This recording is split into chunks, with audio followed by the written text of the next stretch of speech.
Right. Thank you, everybody. Good job. Oh, Kim is there. He keep rubbing his eyes. So hopefully he got enough sleep last night. Let me pull the agenda really quick so you can see, everybody can see the agenda we have for today.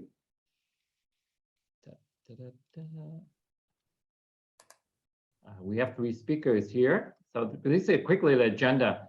I'm going to do a quick welcome and we're going to have set up the stage. And then we have 3 sharings from Mr. Stephen Duyen. I know that most of you know him and go by home, but I still call him Stephen. That's the CEO of Brain. And then we have Hồng Duyen. Hồng Duyen, I'm going to have Miss Tai to go second to have a change of pace. Otherwise, after Miss Tai done, and then I will go wrap it up with the 6 CEO don'ts in the recession. There will be too much ties there. So right after Stephen will be Miss Tai, and then will be you talking about the HR industry. So 3 industries that we're going to focus on today. Last month, we already focused on travel, garment, textile, and training and development. So those are the 3 industries that we touched last month. So this month, we changed the pace, right? We focus on technology and healthcare, that with Big Brain, and then we go with real estate and finance, that with Mrs. Tai, and also with Hồng Duyen and HR and the coaching industry. So every month we try to change the industry so we can see the impact with the recession that we are facing for the next 17 to 18 months, right? And I'm going to go with the 6 CEO don't, and then we have Q&A. So everybody, we got a chance to exchange and talk to other executives and everybody in this forum, because we keep this CEO training and this CEO coaching very, very small niche. So that's our agenda. So with that, I'm going to ask you something. All right. I'm going to ask you a very, very simple question, and everybody can use your chat Zoom to answer the first question. Okay. The question I'm going to have for all of you is, do you think that you better off this month compared to just last month? So basically within a month, right? So you can use the chat and you answer. If you think this month is better than last month, you can say better. If you think this month is worse than last month, you can say, worse. So I'm just pose the other executives here and think, how do you think, last month compared to this month? So I see Thủy Trang is say better. That's very interesting. I didn't anticipate that from real estate, bất động sản at all. Stephen is better. Of course, you just got FDA approved.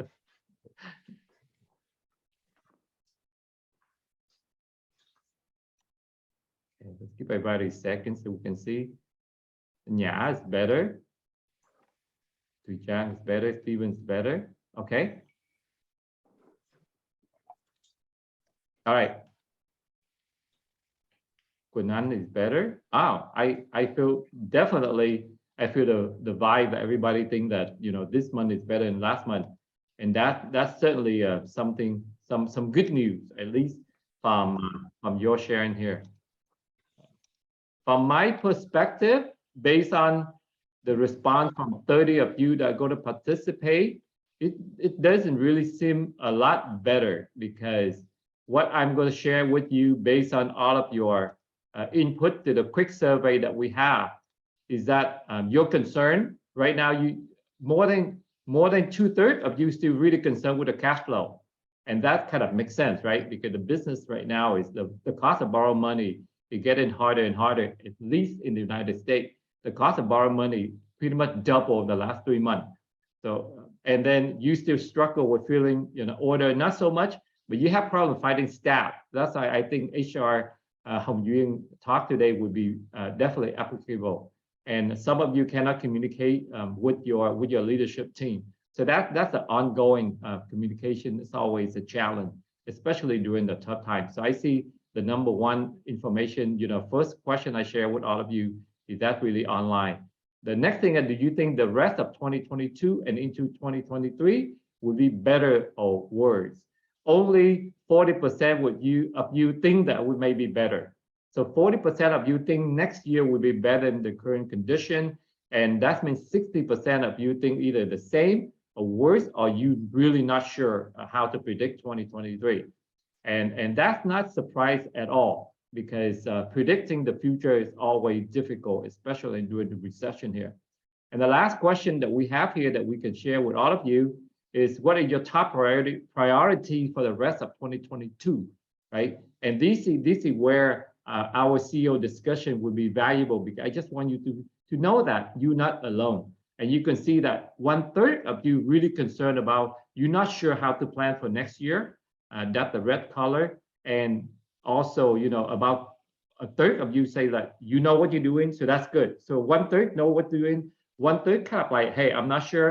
And another third combines that I'm really struggle and my company might go bankrupt. So that's really, really evenly divided among us three here, right? So with that, I'm going to share with you a few data points from last month to this month. So if you look at Bitcoin, I look at Bitcoin, it's a speculation, but also I use Bitcoin to gauge the sentimental of the investors in the real estate market. In the financial market. So compared to last month, because we met a month ago, and Bitcoin went down, not much, but still down. And year to date, Bitcoin lost about 2/3 of their value. So that just gives you an idea from the beginning of the year, right? And the next is Apple. Now we look at Apple. That's a real company with real product and everything. So Apple went down even from last month, from 165 per share now to 165 to 157. Not much different, but I still can see Apple still losing 1 point. It's about like 1/3, 30% of their value from the peak last November. So even Apple, company with billion of dollars in cash, they still struggle. And one more is Vingroup. I want to put this in not because VinBrain is a subsidiary of Vingroup, whatnot. I just want to use Vingroup at the flagship when I study the market now. And you can see that even Vingroup is still down from last month, right? So these are just four sample that I just throw it out to see that if you feel that this month you better, you're already ahead of the pack, because most of the people still not better last month, so that's good if majority of you feel like you get your act together and you have all of those things. The picture in the United States and Vietnam, based on all the news that I research and I collect, it's not that very rosy, because you can see that the currency, the exchange ratio between the Vietnam dong against the US dollars right now is like at the new low. Right now, it's really powerful for you to have US dollars in hand, because I can travel to Europe. Stephen just went to Europe. He probably can attest to it. Now his purchase power, if you have dollars, is less stronger, because right now the US dollars and the euro pretty much at parity, or even you need more than a euro to be able to buy $1 US. But the thing on the left is I just want people to pay attention to, because I'm in the high-tech industry. So it really concerns me now that even technology companies laying off people, right? And we say, okay, it's 41,000 employees got laid off in September, not so much. But the trend from not having enough people in technology to the point now they start laying off, that's the concern. That's really, really a turning point, and that's what I monitor and I track. I track the trends, right? Not so much about 1 or 2 data points, but I want to see the trend. And if I see the trend continue for 3 months, that's a quarter, and going to the second quarter, then it's an alarm, because I use the trend to predict, what to coach other CEOs, what to do in 2023. So those are all the bad news that I bring up front. And now I'm going to switch gear. And now we're going to listen to 3 executives that we invited to talk to you today. And the first speakers, first panelist I would like to invite, he's the founder and CEO of VinBrain, and everybody knows that a subsidiary of Vingroup, the biggest company in Vietnam. Eventually, probably they changed to like Vietnam company. He had 26 years in the AI business and software industry, and he had all the senior leadership position in all the top global companies. And I'm talking about global companies. You talk about Microsoft, Honeywell, in telecommunities, in both US and Canada, right? And before he returned to Vietnam and formed VinBrain, he was director of AI for Microsoft, and you know that serious when you run any division at Microsoft.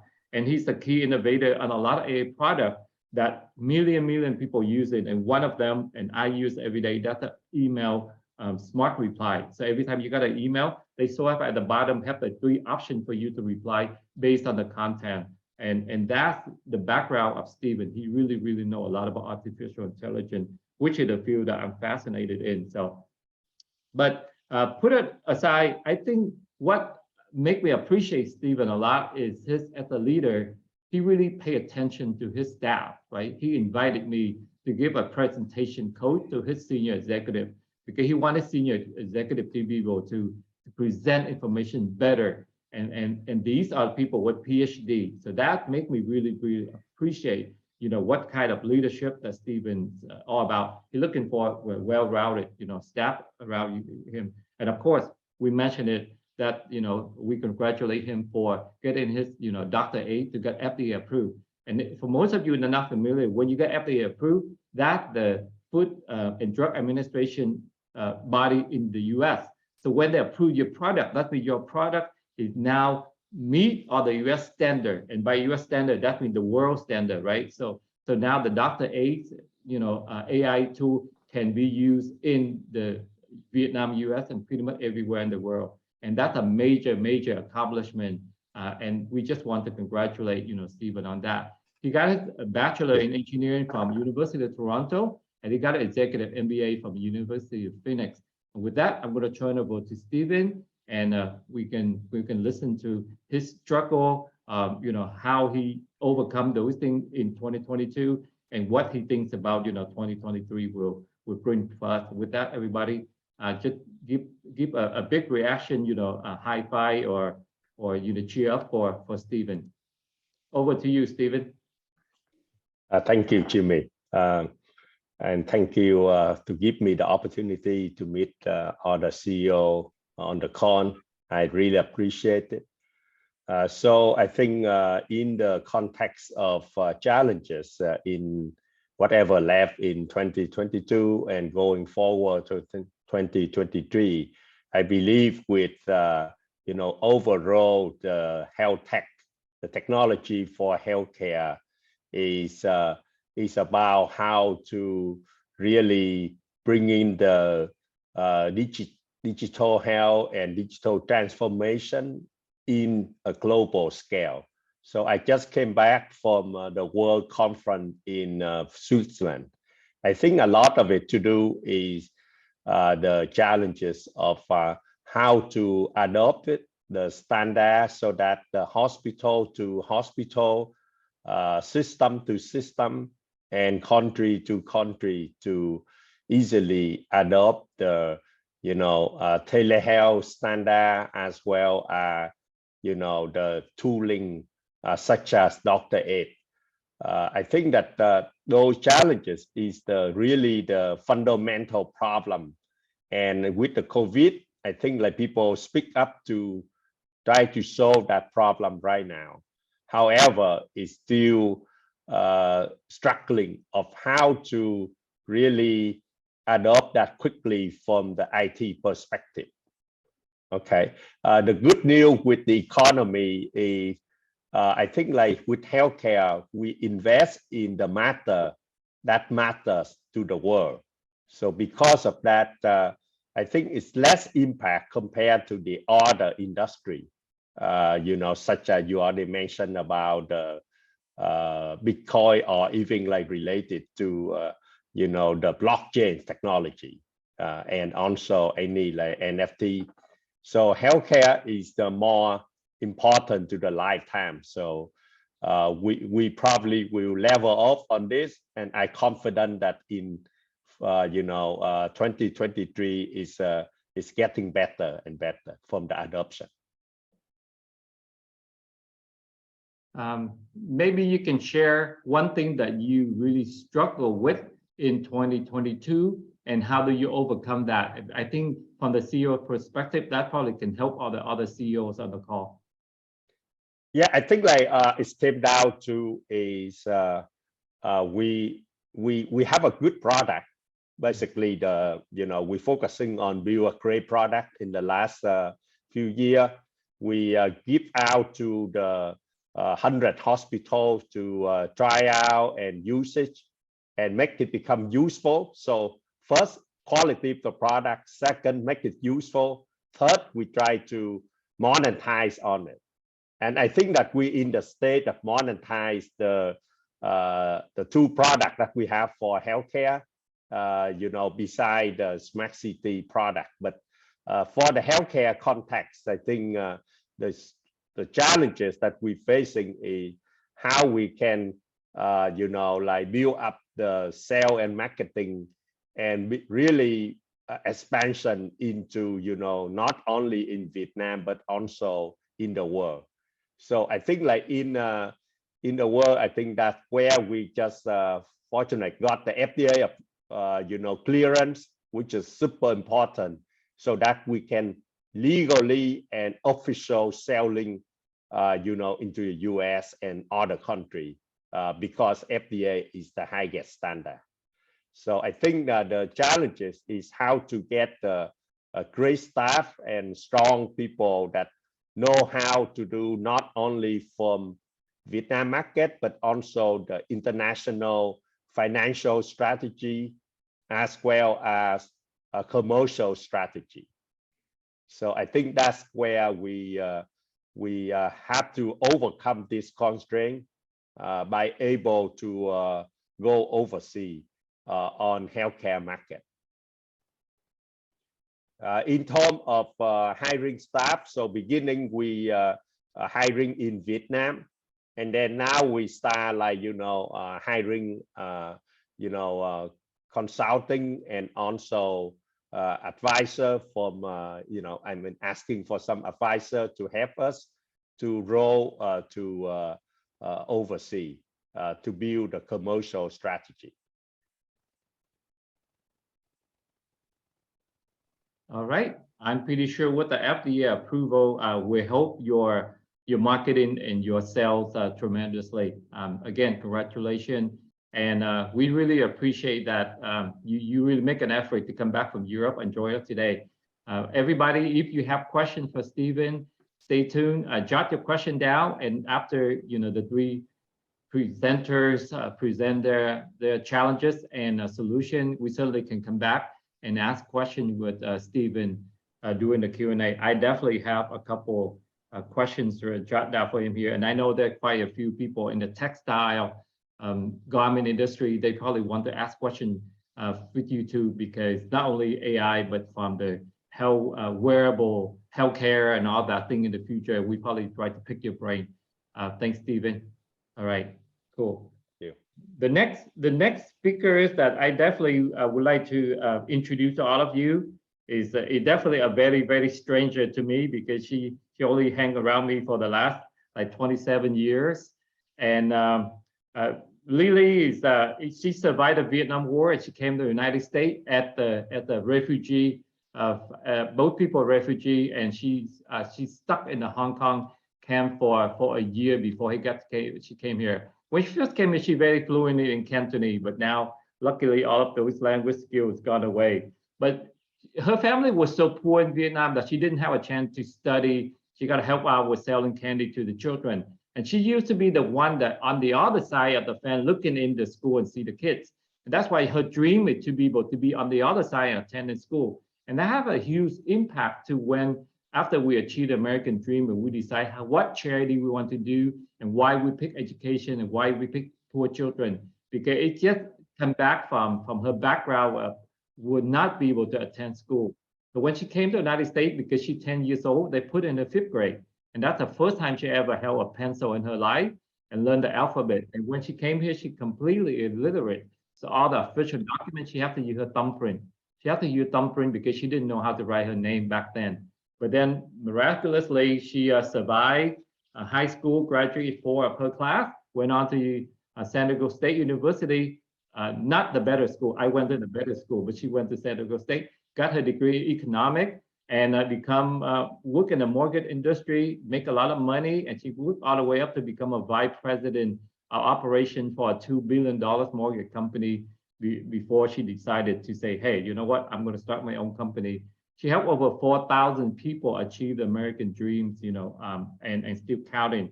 Her client include like 3 generations now, like grandparents and parents and children, and they still coming back.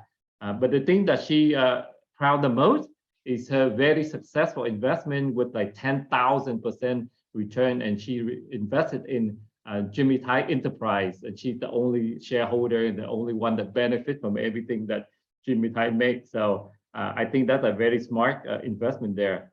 Her biggest accomplishment, obviously, is the helping me and helping the Build School Foundation run as a COO to build 112 schools all over the world.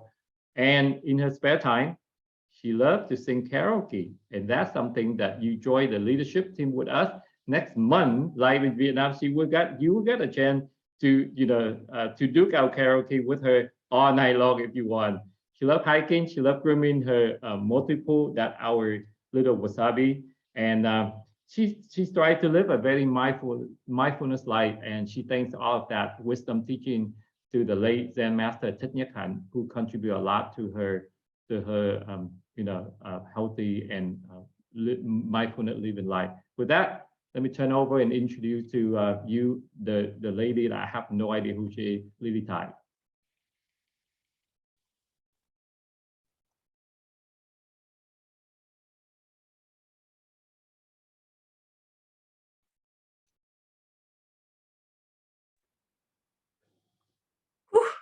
What an introduction, right? Oh, do you like Jimmy haircut? I just cut his hair yesterday.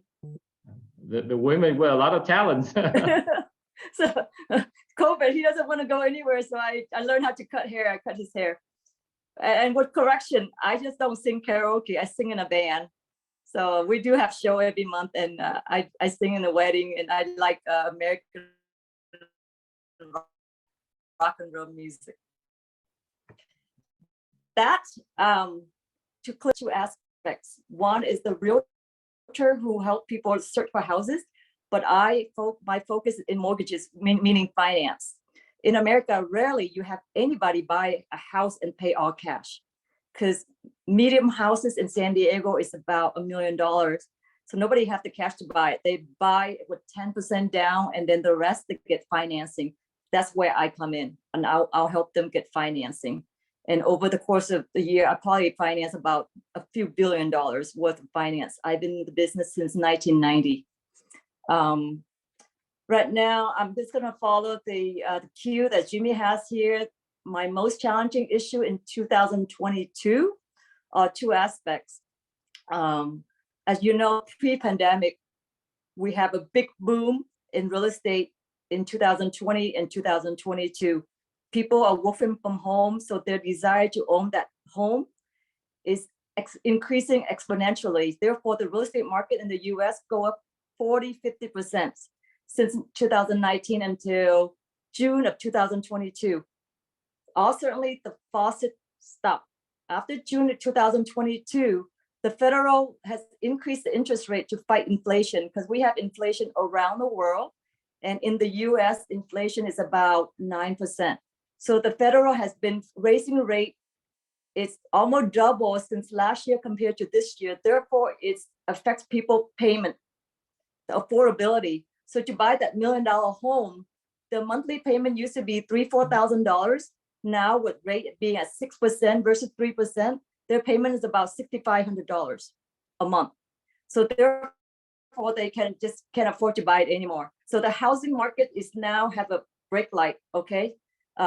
It's a little bit declined, about 5–10%, depending on the market. For example, I have a client this morning that he got his house accepted. He made an offer on a house that the seller bought it 2 months ago for $1,020,000. And now he's selling it back to this guy, my client, at $900,000. But my client's buying this house with only 10% down. So he only put down $90,000, and he's gonna finance $810,000. The payment, monthly payment, including the mortgage, the tax and insurance, is about $6,200 a month. So together they make good money. He's an engineer and his wife is a nurse. They make like $18,000 a month. So with that, he can afford it.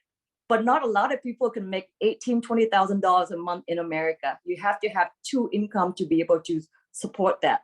So real estate right now, you can see it's on the trend of going down. So of course, my business is I have a lot of buyers in contract and they canceling. They have a change of mind. They don't want to proceed with the purchase anymore. They thinking that every month it keep going down 50,000 to 100,000. So they said that I'm going to wait. Okay. So like I'm on commission. So every time we have a transaction and people cancel, I make zero. 100% of zero is 000. The second part of my business is refinancing. What does that mean is tiếng Việt Nam gọi là tái trả nợ.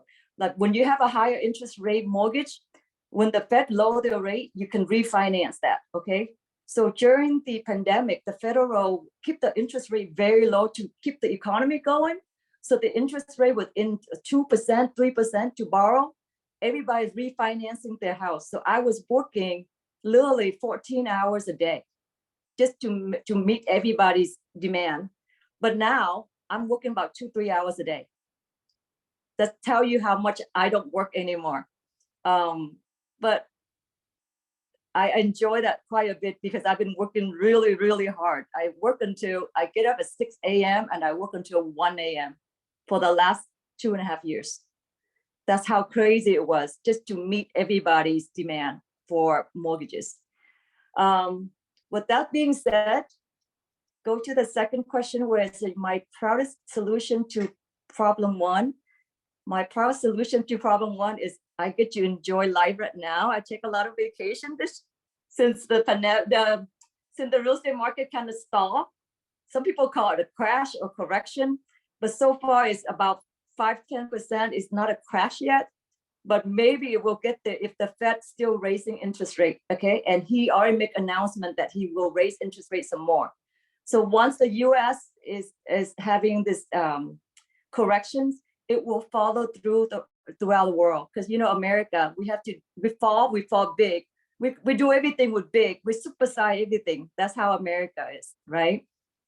So right now I have a lot of free time and we were able to book a lot of vacation because of pandemic. People don't travel. So we get to travel for cheap as well.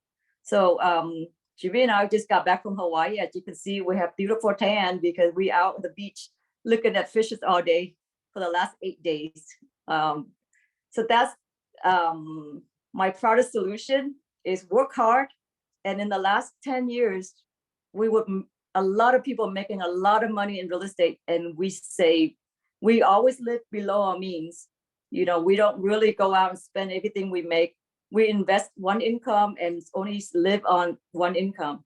So Jimmy and I, we together, we're able to invest in the stock market and make good money so that I never feel the crunch of not having money or not making money, because we always have that safety bank account where if the market's correct, we're able to survive. And this is not our first rodeo. This is our third correction in real estate. 2008 was the worst. I don't know if you remember during 2008 when the stock market crashed, the housing market crashed, everything is almost 50% off. People lose half of their money and they don't have any job. We survived that because why? Because we save and we live below our means. So that's the only advice that I can give to people is during the time when you make a lot of money, don't go out and buy that Ferrari. Don't go out and buy the bigger house. Just live within your means and save half of your income. And so when you run a corporation, I run a corporation like the way I run my household. I don't spend money on expenses unnecessary. I just feel like if that's a necessity, I spend it. And then I always put a big chunk and tell Jimmy to go invest because I marry a guy who's very strong, has strong background in finance. And he loves investing in stocks. So he's able to have that pot saved for us. Okay. And then what is my forecast in 2023? I think right now is the human psychology. When everybody buy, everybody wants to buy.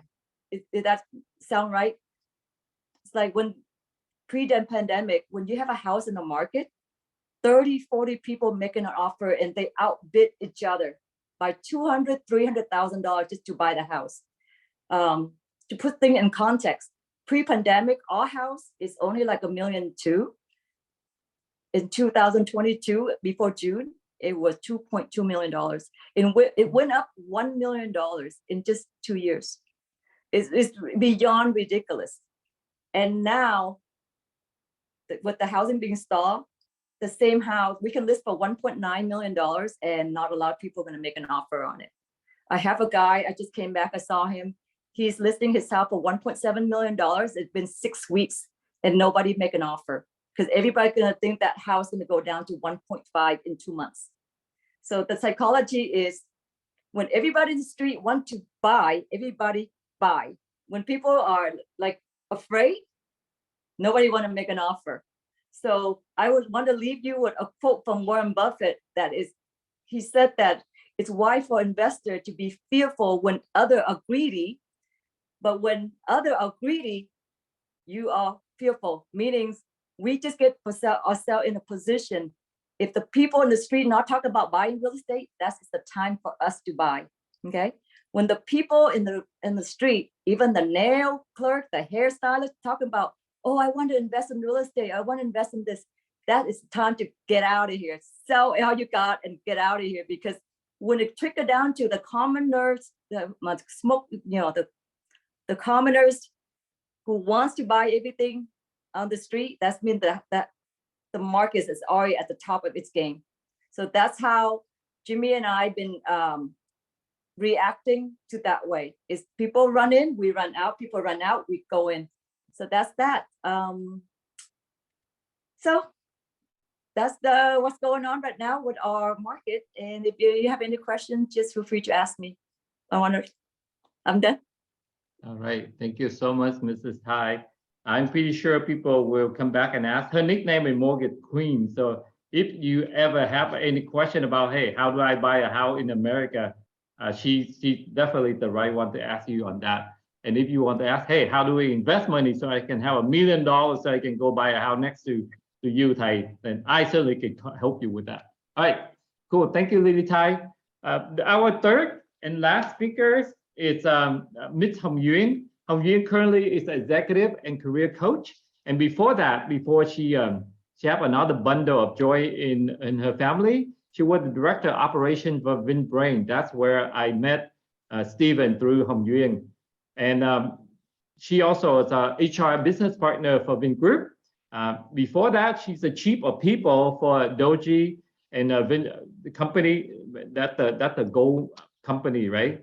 And a lot of position. And also after she got her PhD, she also is a lecturer in business administration for Hanoi University. But the thing about Hồng Duyen that I really want to point out beyond the bio that she gave it to me is that I taught the first trainer course when I returned to Vietnam 2015, and I met Hồng Duyen. Actually, I met Nhã and that too. So those are two of my favorite students and still with me.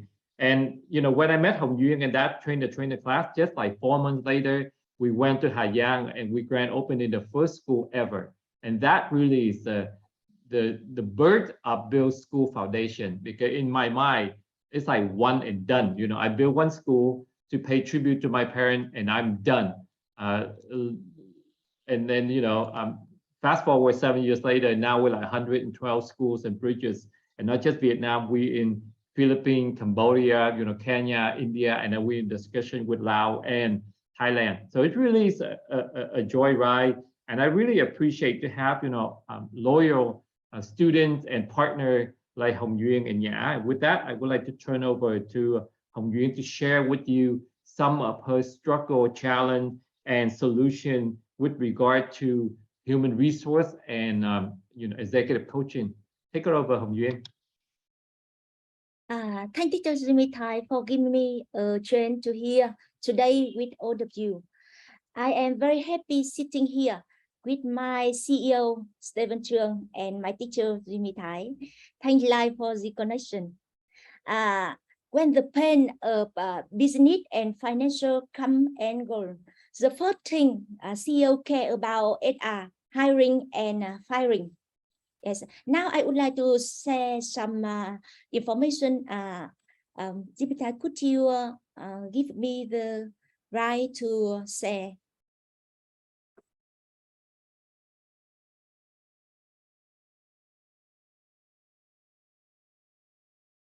Okay, let me say. You have the right now. Yes.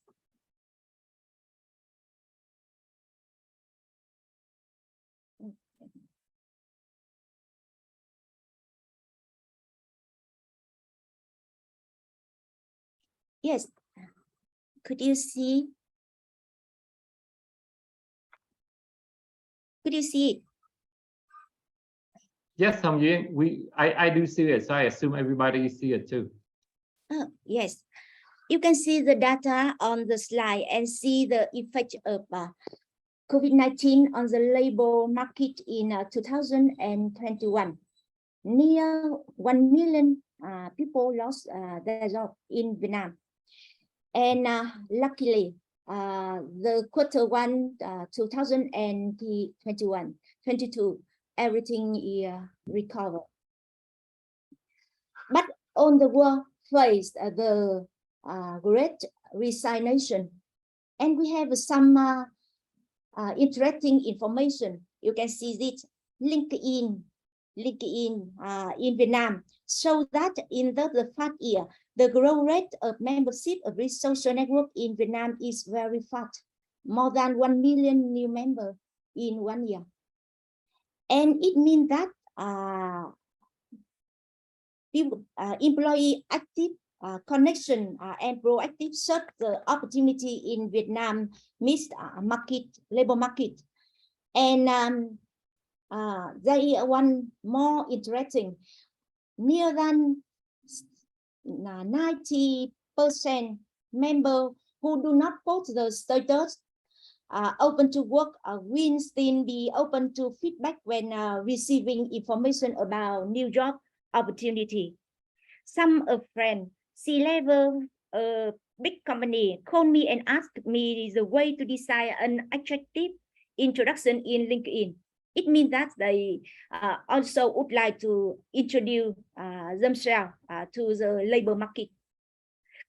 And there is a reality that many people living are not interested in keeping good relation with our company. It means that they don't think they will return. They would like to change to another company or to another industry. In fact, the COVID-19 pandemic and the rapid change of the business market show big changes in human resource and organization on a larger scale. Not only is there a risk of resignation, but employees are also ready to leave the industry, change the way they work, and set many real requirements for employers. As you know, the young employee now is very intelligent, and they are easy to approach with new mindset as well as knowledge, and they understand their value, sometimes too overconfident. Yes, and in fact, you can see that migrate challenge in 2021 is resignation from employee. And I would like to share my solution with some CEO. When I consult with some company, the CEO always focus on the difficulty when hiring and retaining the talent. And I draw the employee experience, then clarify the problem in each third point. Then we will improve it with one priority list. The first is the most effective. Yes, you can see that this is employee experience. We will find the third point to the last third point and see the objective when we do that. You can why we choose to touch on the employee experience because we want employee feel good coming to work. they shouldn't drag the work up to the building and feel tension when they sit down at the desk. They shouldn't leave feeling out of energy when at the end of the day. And a good employee experience can prevent the negative from ruining the productivity, comfort, and cohesiveness of other company. They will have a strong connection with company and will have to retain the talent. And with forecast for 2023, as I said before, with the resignation trends, employee retention is still the top priority for business in 2023. Yes, keeping staff on board top of list, then build and retain a strong company culture. We focused on the employee experience, and we found the tasks when it's most important, and so that we will need make the smart hiring decision. Why I said that smart hiring decision? Because when we hire wrong, it costs costly very much. Yes. Then enhance your onboarding process. This is the point many newcomer lay off because they think they don't fit with the company culture. Many recruit managers said that this is the point. There are many employees would like to leave company mode. 3, communicate openly and often. As you know, when we are a coach and we coach other CEO, we always ask them to about the skill, listen, more speak list. Yes. Outline opportunity for growth and development.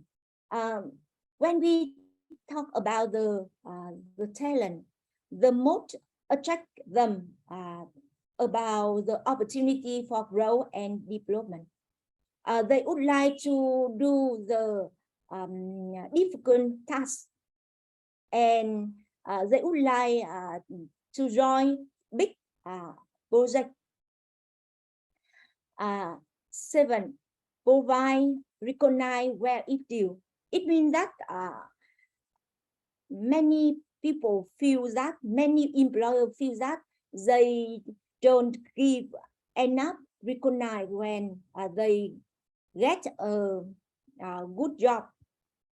Although it's only a word, you are a good job, you do a good job. Yeah, it makes them feel better. 6, create a culture of employee listening. Let's as Mr. I told before. And 7, promote collaboration and teamwork. I think it is very important. That's all my opinion about human resource industry this time. In fact, many CEO when work with me last time when we decided draw the employee experience, we see many things in this flow, and then we choose the point where lost people and where people don't like much, so that we find the solution to show it. Yes, I think in 2023 it's still a good solution. Besides, it's the good way to to attract and retain the talent in for company. Yes. Thank for your. Yes, it's my opinion, and thank for your attention. Thank you. Thank you, Hồng Duyen. Thank you so much for that 7 pointers forecast for 2023. I think that really right on, because I think HR, as Stephen and also Lily mentioned, HR in technology field, you never find enough good people. Mortgage industry now, they have opposite, because they laying off people left and right.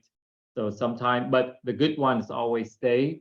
I think that's a really good leading into my 6 things that CEO should not do during the recession, right? Last month, we covered the 5 things that CEO must do. And this month, we introduced the 6 things that if you are CEO during the recession, you should not consider doing it at all. And I'm going to pull the share mode here so you can see the chart. And I will go over one by one really quickly here, right? So this is 6 things that CEO should not do.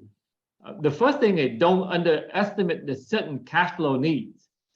You don't have to be the one that ready to go expand like Stephen and Vin Brain with his, Dr. A overseas, to know that cash flow is really important, and a certain need of cash flow that's really important. So don't underestimate that need. And that means you need to have a financial runway of anywhere between 6 to 12 months, right? So make sure you have that. At least you need to have 6 months to run your operation. You never know, even though a lot of you, a third of you, think that you know what you go doing, you never know how hard it is for capital to come by. And I guarantee you, with the next 3 months, the money will be harder to come by, and it costs you a lot more to borrow money. So that's the first thing. Don't underestimate the certain need for cash flow. Next one is, don't wait to communicate inflation and supply cost increase. I see a lot of you say that you really struggle with the higher cost of material, all the raw material for you to work in industry that you have to turn out products.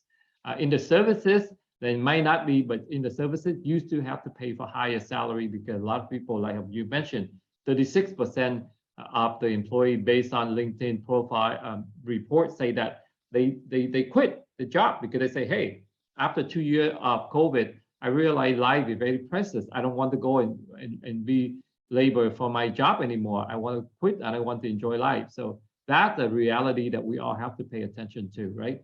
Pay attention to communicate with your executive, communicate with your managers, all the higher costs and that you have to bear. Number 3, don't reduce headcount for short-term gain. A lot of companies lay off people because then they can meet the number. In America, the labor cost is #1 cost for any company, especially a high-tech company. I hire people, I pay them, $200,000 on average for their salaries a year. So every time I lay off 5 people, I save $1 million from my operation. That seems to be very lucrative on the short-term gain. But over the long run, when the business picking up, you cannot go 5 people, then now you cannot fulfill orders and you in trouble. So don't cut costs, don't reduce your staff just because you want to save money in the short term. That's a very short-sighted. So as a CEO, you shouldn't do that, right? Number 4, this is something, if right now, don't introduce any untested and low margin products. I'm pretty sure, a lot of you in the products business, in the services business, if something that untested and you're not quite sure it catch on with the market, and if it's a really low margin, don't introduce it right now. You should focus on your product that proven, tested, and reduce a lot of high profit margin. So focus on the thing that high profit margin.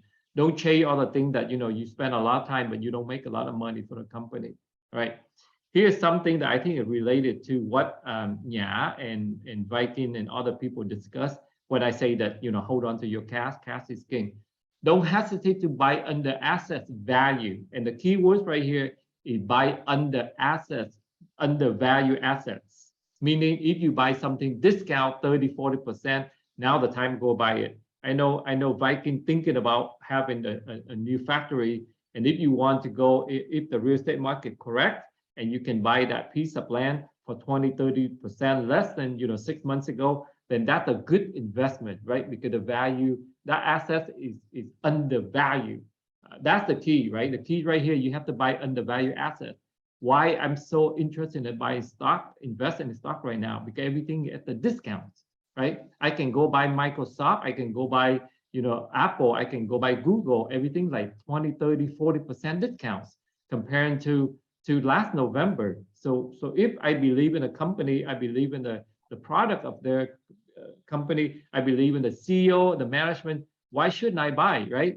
When you go shopping, you love to go buy clothes when at 34% discount.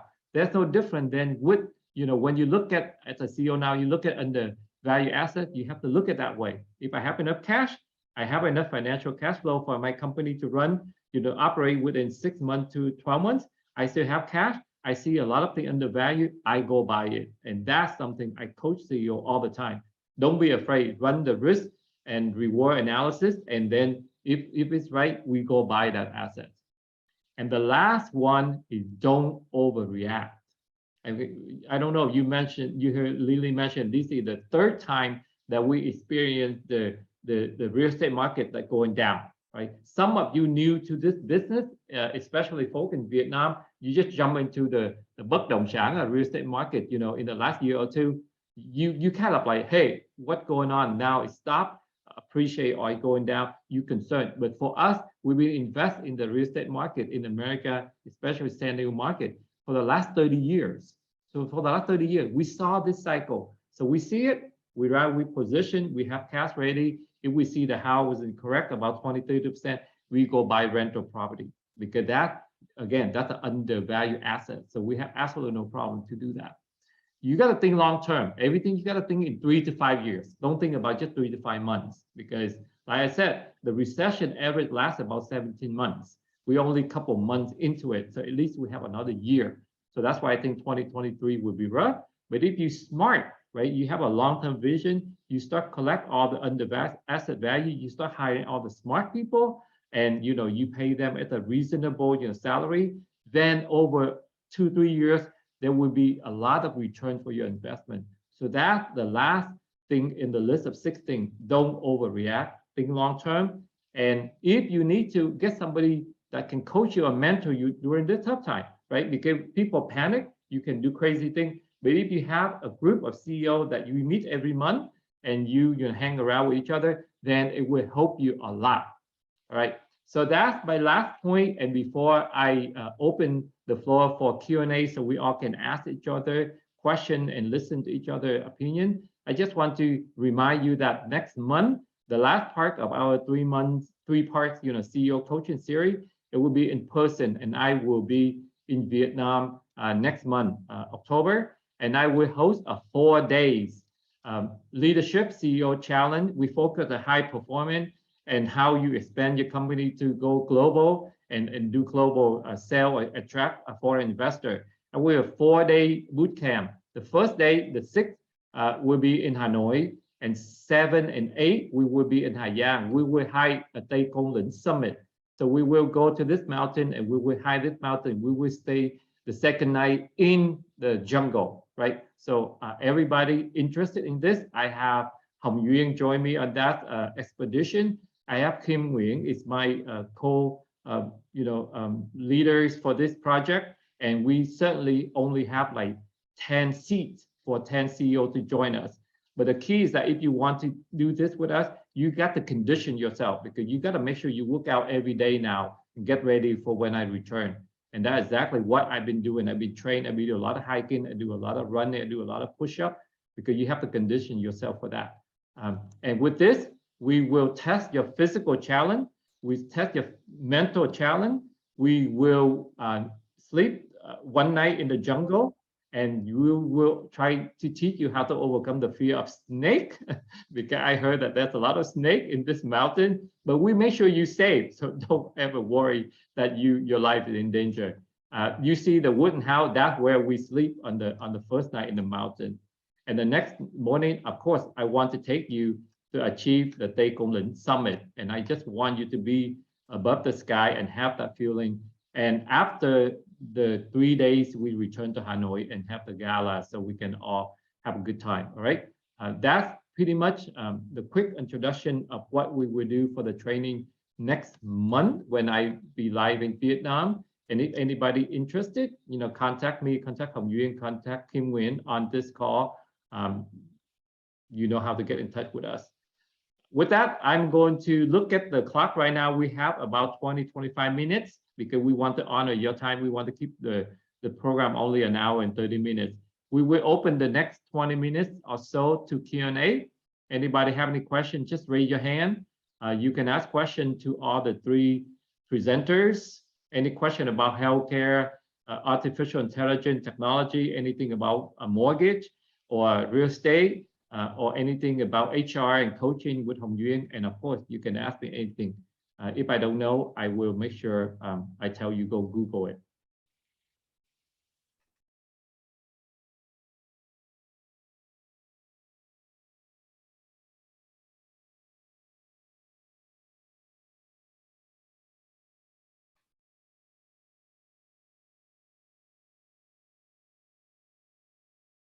Interesting. Everybody start look at each other and say like, okay, let's see who is the bravest one. Like go first. If I don't have any question, and if you shy, you can use the chat and type the question to me, and I can read it off. And you can ask specific question for Stephen, for Hồng Duyen, or for Mrs. Tai. You certainly can use the chat and ask the question. If not, I certainly have questions that I jot down for all the 3 panelists that I'm going to start the discussion. So I'm going to ask Stephen the first question. Since you in the technology and also in the healthcare, and I know that you very closely engaged with the device that can save life during COVID. What do you think about this COVID? It is something that it become like something we have to live with it, like a flu from now on, or you think that one day we will eradicate all of this COVID and we can get back our life to normal? What do you think, Stephen? So thank you, Jimmy. So I think it's a great question. So I believe that in my my own opinion, I think we more like we live with the COVID, and the variants of the COVID is very similar to any other virus type of flu. So I believe that the variants will continue to evolve, and the more they spread faster, the more the severity reduce. That's why so far we have learned from scientifically. So you see the Omicron is not serious as the Delta, but the Omicron spread faster. And I think that that is the kind of like philosophy and principle of surviving for humankind, is when you see something expand and spread fast, you can see that people maybe not that severe. Otherwise, we will be a greater impact. And I think that the second point I want to emphasize here is with the the pandemic is reminding many investment from the government, from NGO, and from other freelance in terms of the investment into the healthcare, because it's a great concern for many investment in the world into the healthcare to make sure that we avoid the pandemic, in the future.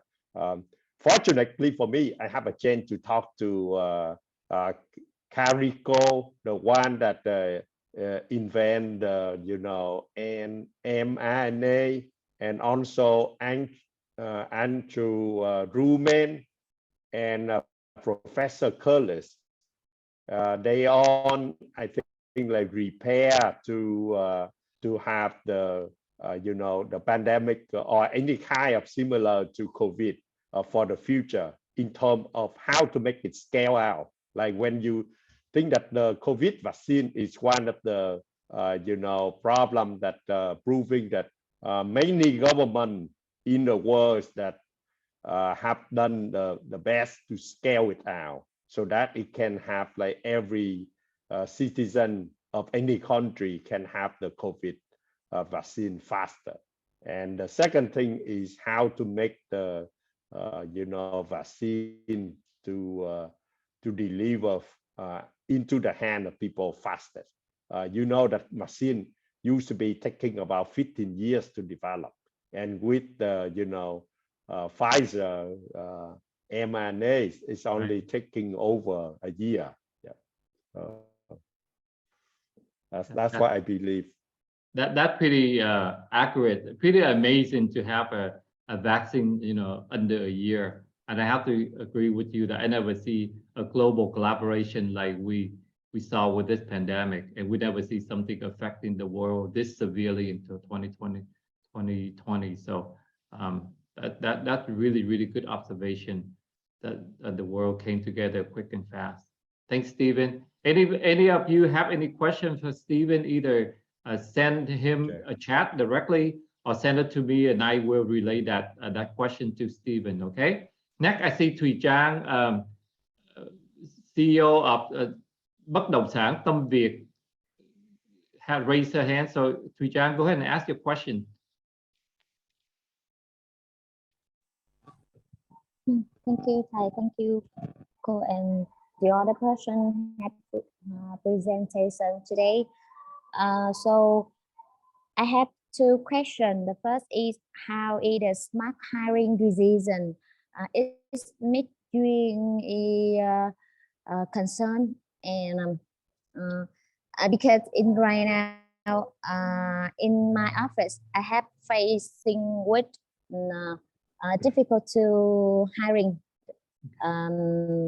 Actually, in real estate in Vietnam, we don't need the person with high experience or high education. Just they love to sell and want to make money, so we can ask them come in with us and train. With me, I only need the person with good attitude and want to work, but really hard for me to find to hiring and keep them also. So I really want to know how is the smart hiring decision. And for Cô Lily, in the real estate, I want to ask, can Cô Lily give me some advice for real estate in Vietnam with the current situation right now? What we should do to keep the money or increase the money safety? Thank you. All right. So two questions from Thùy Trang. The first question, I think let's focus on the first question with Hồng Duyen first, on the smart hiring. So she certainly mentioned about the struggle that she have with hiring good people that can do sales. I'm pretty sure Stephen or any CEO in here would love to have good people with sales skill. And also the next question is for Cô Lily, how to handle the real estate market in Vietnam, in her opinion. So Hồng Duyen, would you like to take the first question first? Yes, thank Ms. Trang for your question. I think the question is the same other CEO hiring and retaining talent. In fact, when we see about the employee, we see them as a customer, so that we will draw a portrait about employee who will fit our business and our culture. And then when we know that who will fit, we will find the people. Such as when we decided to produce a product, we have to find the market segment, and then hiring is the same. All people think that we need to share hiring information for own platform, for own market, but they don't think that, they don't see the data, they don't invest the data, and know that the meaning of data to find the best way, the best market, the best segment is suitable with our company. If we are a startup company, we will find we will see the portable, we will research our employee who is the best who is best suitable and best performance in our company. Then we know that they are employee portraits. We will build a employee portrait, and depend on this portrait, we will find the place where they appear. I think this with this way we find fit people for company. Yes, Ms. Trí-Sang, do you agree with this opinion? Thank you, Ms. Hồng Duyen. I got your idea. It's really helpful for me.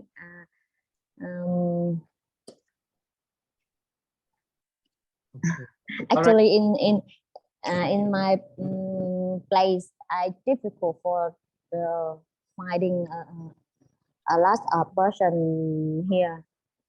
When I give more information for hiring, actually in 1 month I don't get any profile to apply.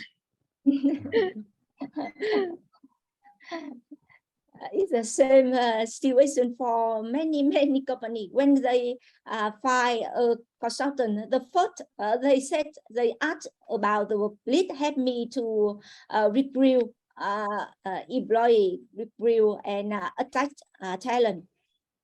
And I said it's not the first thing you have to the first thing you have to see the strategy, and then from strategy you will know who is suitable for this strategy. Yes, then we will do another step. Okay. Thank you so much. Thanks, Hồng Duyen. I think hiring good salespeople is always hard, for regardless of whether it's a recession or whatnot. I think it's really hard to find good salespeople because there's just not that many of them available. With that, I would ask Ms. Lily cover the second question that Trí-Sang hỏi. What advice do you have for her for the real estate market, but in Vietnam real estate market? Well, let me ask you a question. Oh, I'm joining because our Zoom is getting weak when we split up, so we're stronger together. What have you been seeing the last 2 months, Trí-Sang? Is the market is stalling or still going up in Vietnam? In Vietnam, last 2 months, we can call it the worst month in Vietnam in 2022. Because last 2 months we have 1 month for we call that the month the 7th.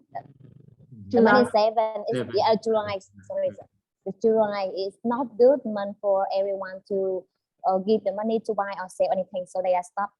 And the other is the market in Vietnam in general, or in Lâm Đồng, the place I work right now is the price is so high right now, and they are carefully more to investment.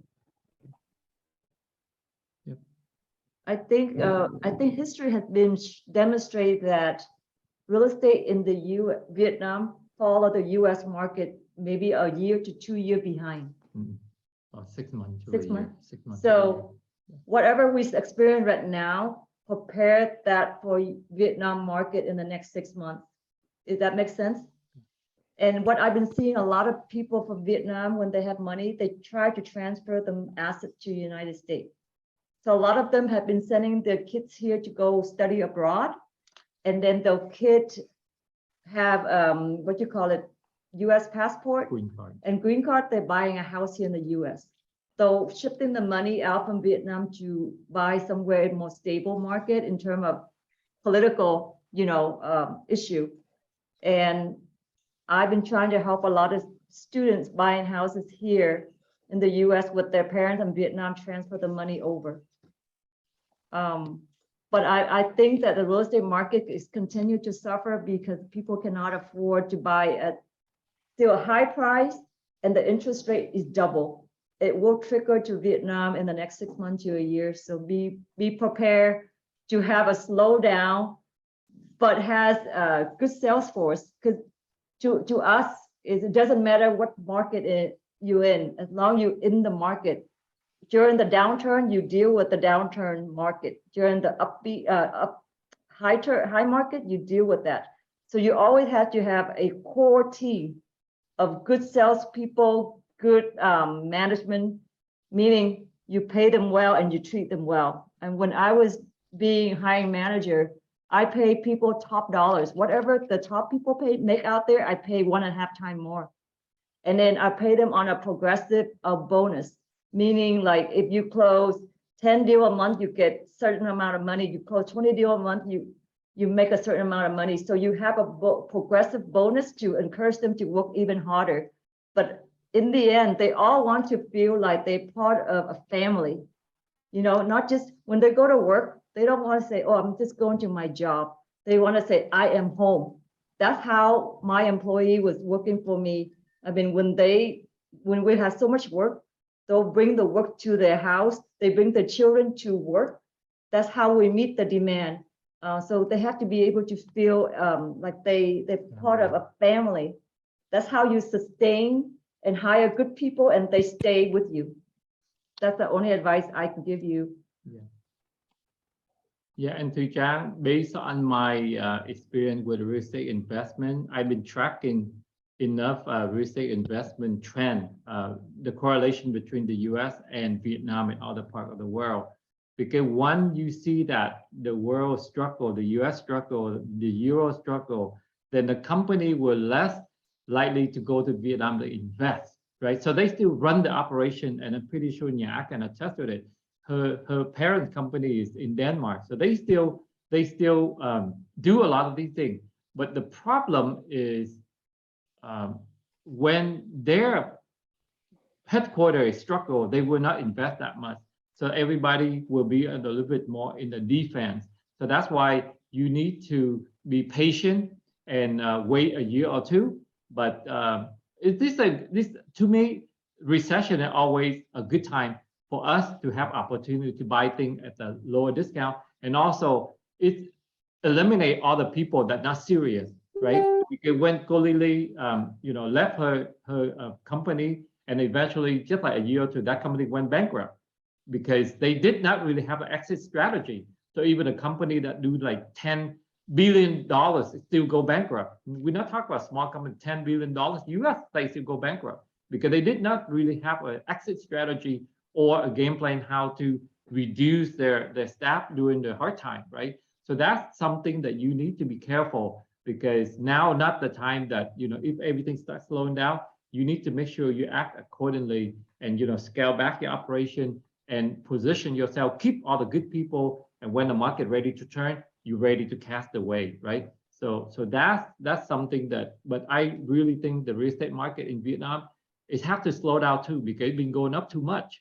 just like over here, it's been going up too much. It's just like anything else. You cannot go up forever, right? You have to go down and then you go back up again. So just be patient with that, and you be smart and keep your company going. But I will not expand your company at this time.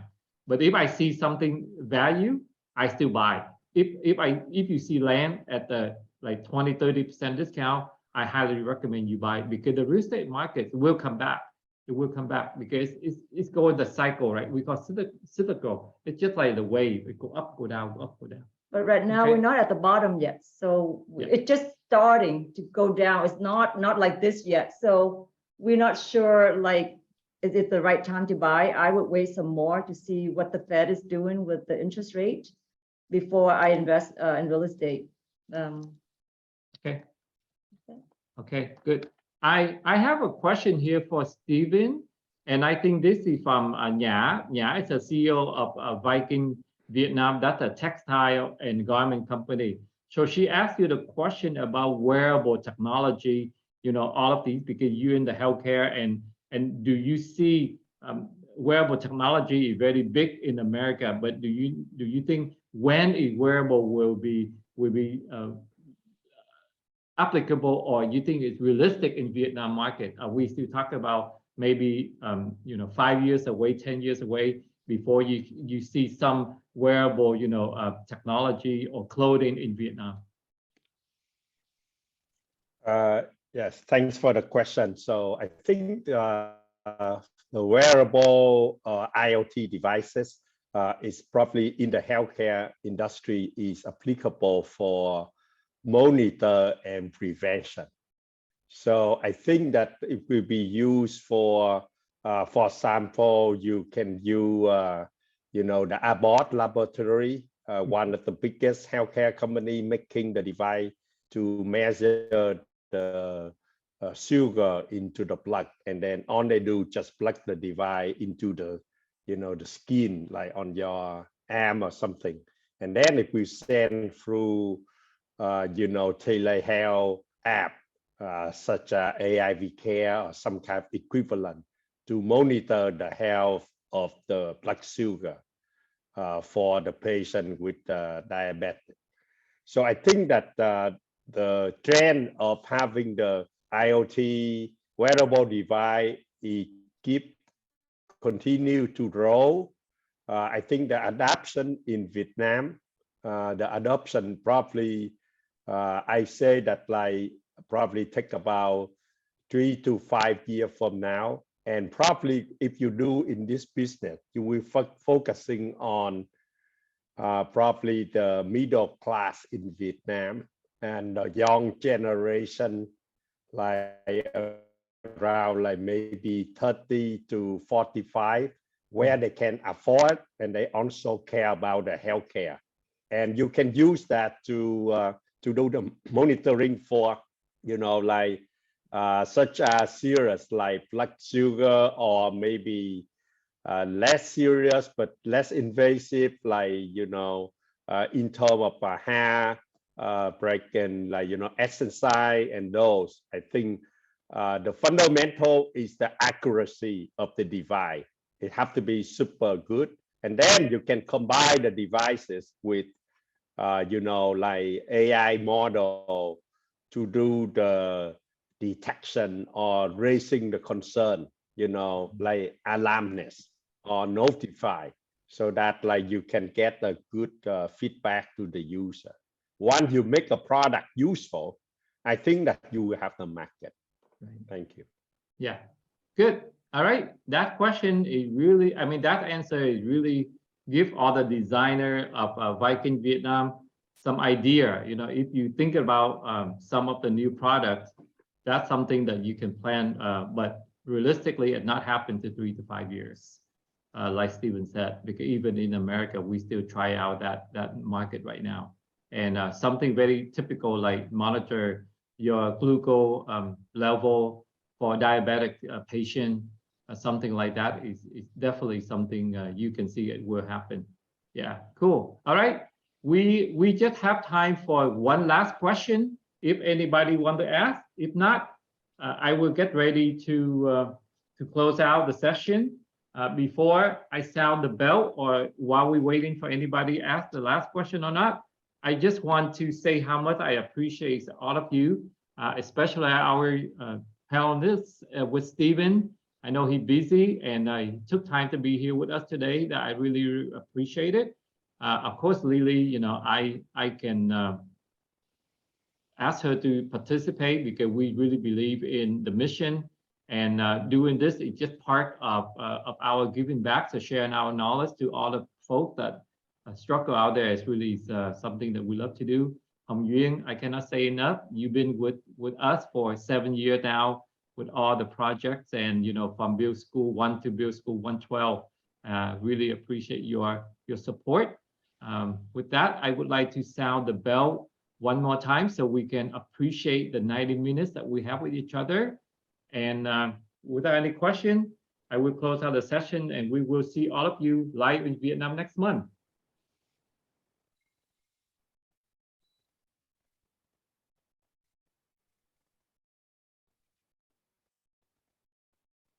All right, everybody. Thank you. Folks in Vietnam, have a wonderful lunch break. I know it's about lunch right now. And for us, we need to wrap up and have dinner. All right. Bye. All right, Stephen, get some sleep. Yeah, okay. Thank you, Jimmy. Thanks, everyone. Yeah.